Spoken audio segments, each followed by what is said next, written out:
नमस्कार साथियों, लोकसभा चुनाव की घोषणा हो चुकी है और हरियाणा की 10 लोकसभा सीटों पर पार्टियां अपने मजबूत से भी मजबूत कैंडिडेट उतारने को तैयार हो चुकी हैं। हरियाणा के अंदर मुख्य तौर पर भारतीय जनता पार्टी और कांग्रेस प्लस आम आदमी पार्टी यानी कि इंडिया गठबंधन के बीच ही ज्यादातर सीटों पर मुकाबला देखा जा सकता है। 1 से 2 सीट ऐसी हैं जिन पर त्रिकोणीय मुकाबला बढ़ता हुआ देखा जा सकता है।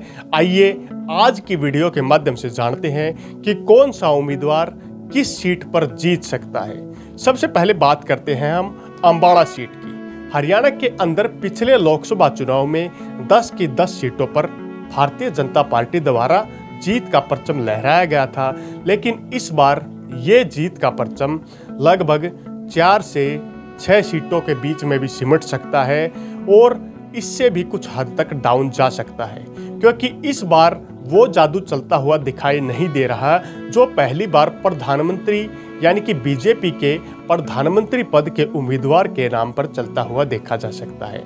इस बार ज्यादातर व्यक्ति उम्मीदवार जो हैं, जो कैंडिडेट हैं, जो एमपी चुने जाएंगे उन पर ध्यान देने का कार्य कर रहे हैं। सबसे पहले बात करते हैं हरियाणा की 10 लोकसभा सीटों में से 2 सीटें रिजर्व हैं जो आरक्षित जातियों के लिए होती हैं। इनमें पहले स्थान पर आती है अंबाला की सीट को रिजर्व सीट देखा गया है। इस सीट पर ज्यादातर कांग्रेस और भारतीय जनता पार्टी का ही दबदबा रहा है। यहाँ पर बात करें तो ये चंडीगढ़ पंजाब के आम आदमी पार्टी के जो वर्तमान का पंजाब का एरिया है उससे भी टच होती सीट है। और इस सीट पर फॉर्मर की बात करें तो यहाँ पर रतन लाल कटारिया बीजेपी के कैंडिडेट 2019 में लोकसभा का चुनाव जीते थे। इस बार भारतीय जनता पार्टी की तरफ से रतन लाल कटारिया की धर्मपत्नी बंतो कटारिया को वोट देकर चुनाव लड़ाया जा सकता है। वहीं कांग्रेस की तरफ से 3 कैंडिडेट के नाम सुझाए गए हैं जो कि कुमारी शैलजा, प्रदीप नरवाल और वरुण चौधरी का नाम सुझाया गया है। इनमें से बात करें, कुमारी शैलजा 2 सीटों पर चुनाव लड़ सकती हैं। अगर 2 सीटों पर उन्हें चुनाव नहीं लड़ाया जाता तो कुमारी शैलजा को अंबाला सीट की बजाय बात करें तो सिरसा सीट से चुनाव लड़ाया जा सकता है और अंबाला सीट पर प्रदीप नरवाल और वरुण चौधरी में से किसी एक को टिकट दिया जा सकता है।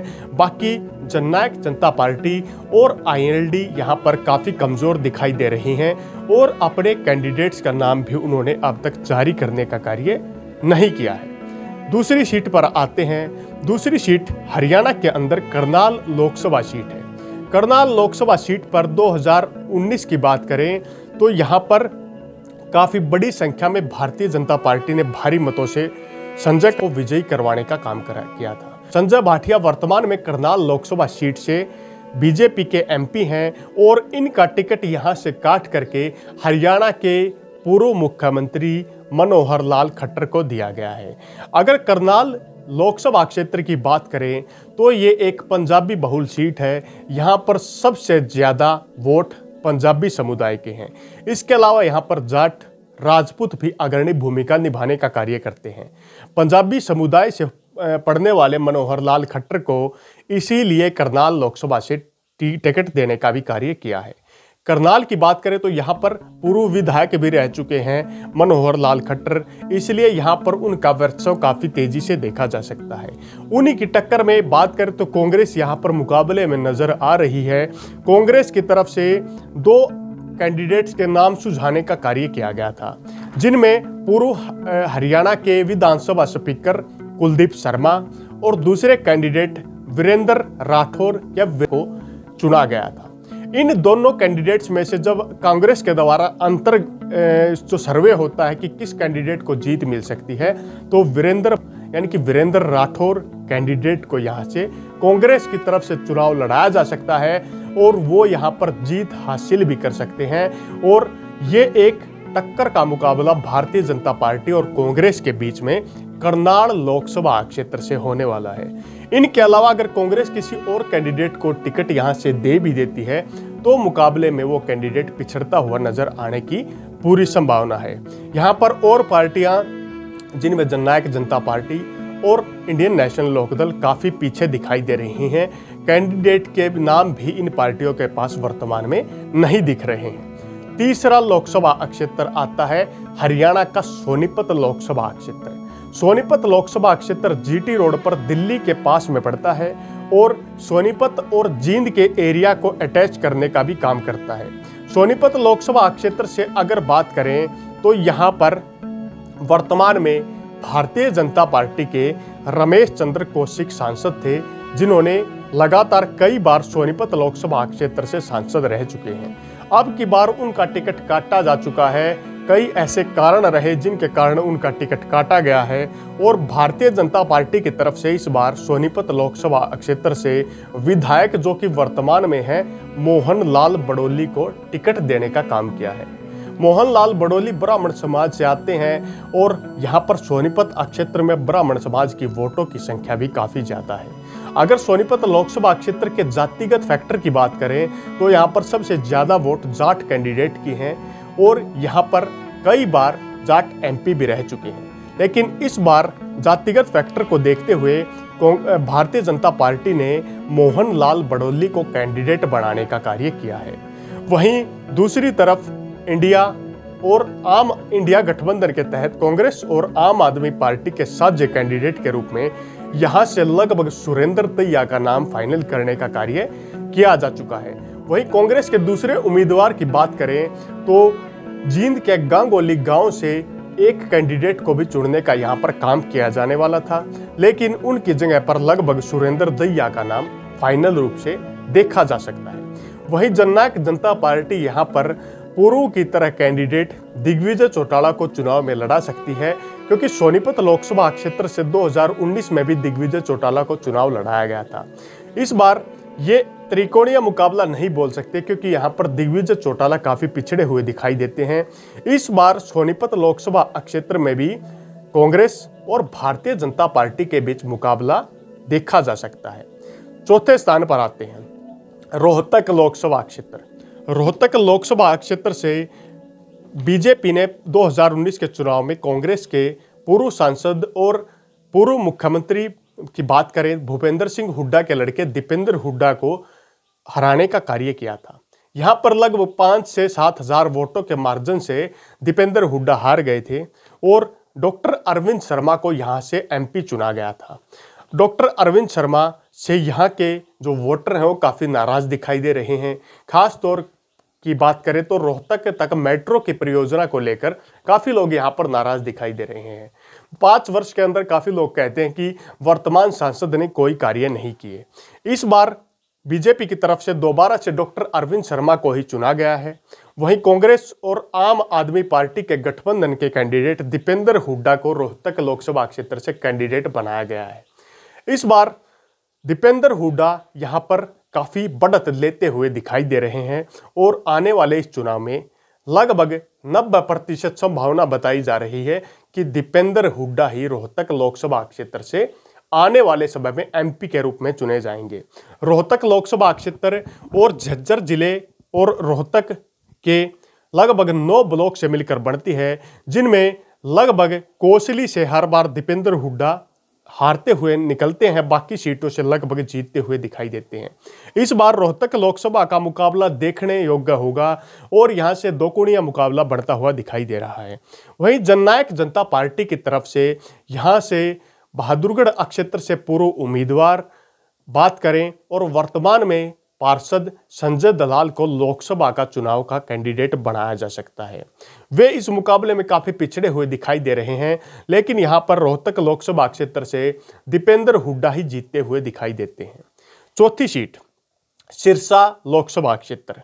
सिरसा लोकसभा क्षेत्र से 2019 के चुनाव में भारतीय जनता पार्टी ने भारी मतों से जीतने का कार्य किया था। सिरसा एक रिजर्व सीट है। यहाँ पर पहले सुनीता दुग्गल को एमपी चुना गया था। इसके बाद यहाँ पर कांग्रेस से पहले बागी हुए उम्मीदवार जो कि अशोक तंवर यहाँ से पहले एमपी भी रह चुके हैं। पहले अशोक तंवर कांग्रेस से आम आदमी पार्टी में शामिल हुए, चंद समय पहले आम आदमी पार्टी को छोड़कर भारतीय जनता पार्टी में शामिल हो गए थे। भारतीय जनता पार्टी द्वारा सिरसा लोकसभा क्षेत्र से अशोक तंवर को कैंडिडेट बनाया गया है। वहीं कांग्रेस की तरफ से कुमारी शैलजा को यहाँ पर कैंडिडेट बनाने का कार्य किया जा सकता है। वहीं मुख्य तौर पर मुकाबला अशोक तंवर और कुमारी शैलजा के मध्य में होने वाला है। यहां पर आईएनएलडी की भी वोट्स काफ़ी ज़्यादा देखी जा सकती हैं। अब ये आईएनएलडी के कैंडिडेट के ऊपर डिपेंड करता है कि वो मुकाबले को त्रिकोणीय बना पाता है या ये मुकाबला कांग्रेस और भारतीय जनता पार्टी के मध्य में देखा जा सकता है। यहां से कुमारी शैलजा लगातार प्रयास कर रही हैं और अशोक तंवर भी इस एरिया में काफ़ी सक्रिय दिखाई दे रहे हैं।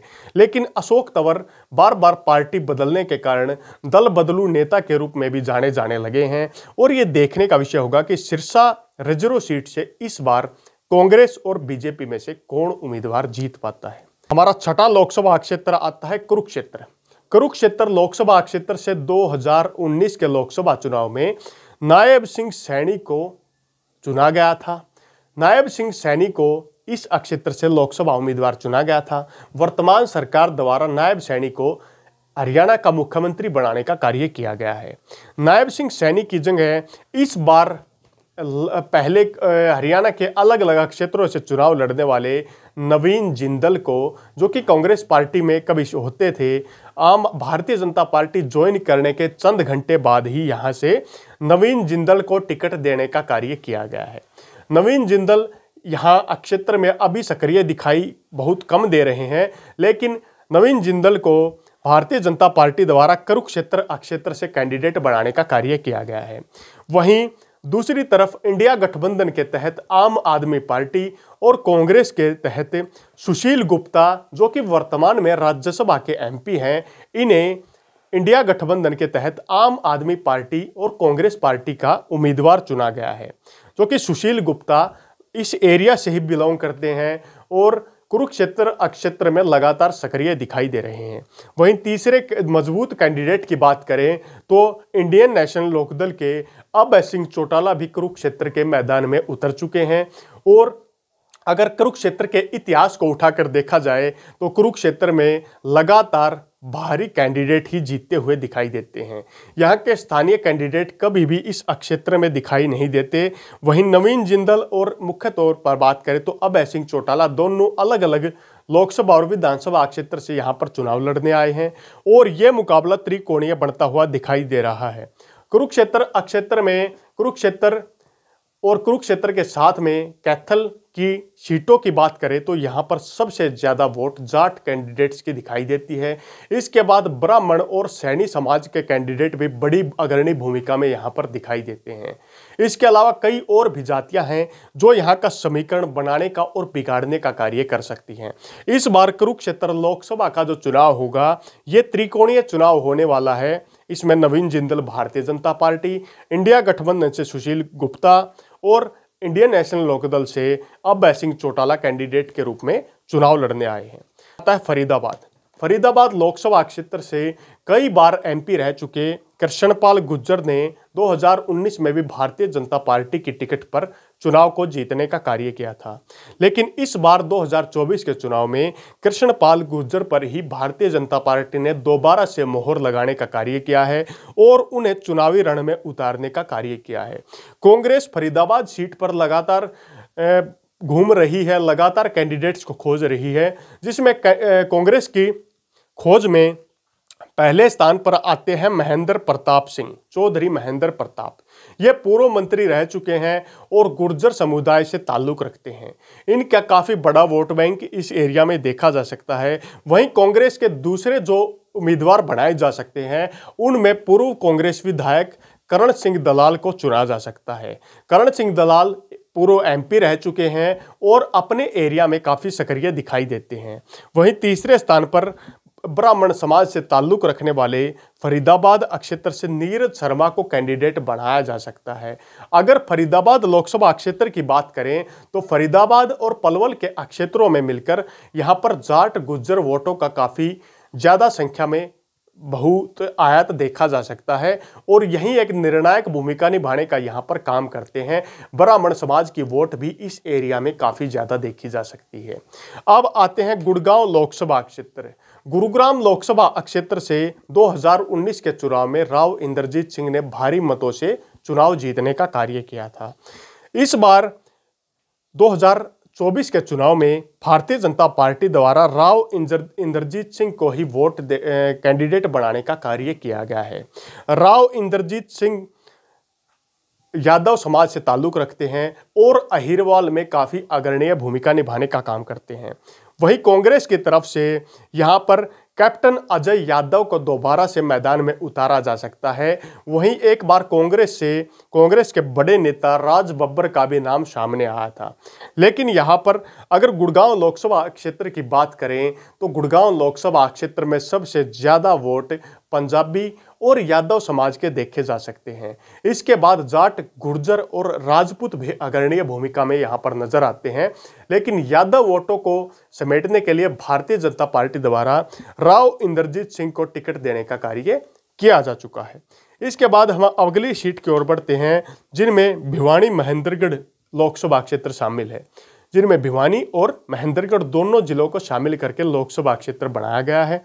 यहाँ पर 2019 के चुनाव में चौधरी धर्मवीर सिंह एमपी के रूप में चुने गए थे। इस बार भारतीय जनता पार्टी के द्वारा धर्मवीर सिंह को ही एमपी के रूप में चुना गया है और उन्हें कैंडिडेट के रूप में उतारा गया है। वहीं इंडिया गठबंधन और आम आदमी पार्टी के कैंडिडेट की बात करें तो यहाँ से बंसीलाल परिवार से संबंध रखने वाली श्रुति चौधरी को कैंडिडेट बनाया गया है। श्रुति चौधरी पहले भी कई चुनाव लड़ चुकी हैं, लेकिन इस बार इस सीट पर धर्मवीर सिंह और श्रुति चौधरी के बीच में मुकाबला देखा जा सकता है। अगर बात करें भिवानी महेंद्रगढ़ सीट की तो यहाँ पर जाट समुदाय के कैंडिडेट सबसे ज़्यादा और यादव समुदाय के कैंडिडेट भी बड़ी संख्या में देखे जा सकते हैं। यहाँ पर निर्णायक भूमिका जाट और यादव समाज के कैंडिडेट्स के मध्य में रहती है। अहिरवाल सीट कहे जाने वाली भिवानी महेंद्रगढ़ सीट पर धर्मवीर सिंह कई बार सांसद रह चुके हैं। यहाँ पर जननायक जनता पार्टी की तरफ से राव बहादुर सिंह को कैंडिडेट के रूप में चुना जा सकता है और यादव वोटों को खींचने के लिए राव बहादुर सिंह को कैंडिडेट बनाने का काम यहां पर किया गया है। इसी प्रकार आखिरी हरियाणा की लोकसभा सीट की अगर बात करें तो हिसार लोकसभा सीट में मुकाबला बड़ा रोचक होने वाला है। इस बार एक ही परिवार के 3 कैंडिडेट और एक चौधरी छोटराम परिवार से संबंध रखने वाले चौधरी वीरेंद्र सिंह के लड़के ब्रजेंद्र सिंह के बीच में काफ़ी मुकाबला होने वाला है। हिसार लोकसभा सीट से 2019 के चुनाव में बात करें, ब्रजेंद्र सिंह जो कि आईपीएस ऑफिसर थे, इन्होंने भारतीय जनता पार्टी को ज्वाइन करने के बाद इन्हें एमपी के रूप में इस लोकसभा क्षेत्र से कैंडिडेट के रूप में उतारा गया था। यहीं पर बात करें तो इन्होंने पिछले दिनों भारतीय जनता पार्टी को छोड़ करके कांग्रेस पार्टी में शामिल होने का काम किया और कांग्रेस पार्टी के द्वारा ब्रजेंद्र सिंह को कैंडिडेट के रूप में इंडिया गठबंधन के तहत हिसार लोकसभा क्षेत्र से कैंडिडेट बनाया गया है। ब्रजेंद्र सिंह इस बार काफ़ी मजबूत दिखाई दे रहे हैं। वहीं भारतीय जनता पार्टी के पास निर्दलीय पूर्व विधायक रहे रणजीत चौटाला को चुनावी मैदान में उतारा गया है। रणजीत चौटाला को इस बार हिसार लोकसभा क्षेत्र से मैदान में उतारा गया है और पूर्व की अगर बात करें हरियाणा के विद्युत या बिजली मंत्री के रूप में रणजीत चौटाला ने कई क्षेत्रों में काम किया है और रणजीत चौटाला भारतीय जनता पार्टी के कैंडिडेट, आम आदमी पार्टी और इंडिया गठबंधन कांग्रेस के कैंडिडेट ब्रजेंद्र सिंह, वहीं यहां पर आईएनएलडी और जेजेपी का गढ़ कहे जाने वाले हिसार क्षेत्र में जननायक जनता पार्टी की तरफ से नैना चौटाला को कैंडिडेट के रूप में उतारा जा सकता है। वहीं चौटाला परिवार से ही संबंध रखने वाली सुनैना चौटाला को आईएनएलडी की तरफ से कैंडिडेट बनाया जा सकता है। यानी कि यहाँ पर बात करें तो मुकाबला चकुणीय होने वाला है, यानी कि 4 कोणीय मुकाबला यहाँ पर देखा जा सकता है। हिसार लोकसभा क्षेत्र में अगर परिवार की वोट आपस में कटती हैं, यानी कि चौटाला परिवार, रणजीत चौटाला, नैना चौटाला और सुनैना चौटाला के मध्य में कंपटीशन रह जाता है, तो ब्रजेंद्र सिंह यहाँ पर कांग्रेस के कैंडिडेट साफ तौर पर जीतते हुए दिखाई दे रहे हैं। इस प्रकार ये छोटा सा विश्लेषण हमारे द्वारा हरियाणा की 10 लोकसभा सीटों पर किया गया। आपकी अपनी क्या राय है, किस लोकसभा क्षेत्र से कौन सा कैंडिडेट जीत सकता है? कमेंट बॉक्स के माध्यम से अपनी प्रतिक्रिया देने का काम जरूर करें। इसी के साथ अगले वीडियो तक आप लोगों से विदा लेते हैं। तब तक के लिए जय हिंद, जय भारत।